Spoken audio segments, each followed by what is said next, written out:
nós estamos de parabéns por termos nossas famílias, né?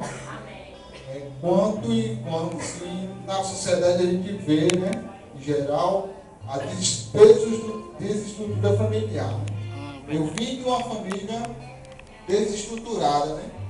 Pai alcoólatra, né? E praticamente saiu da Paraíba, rodou Manaus, Brasília, São Paulo, né? E voltou para Paraíba para a gente se estabilizar. E graças à família do meu pai, né?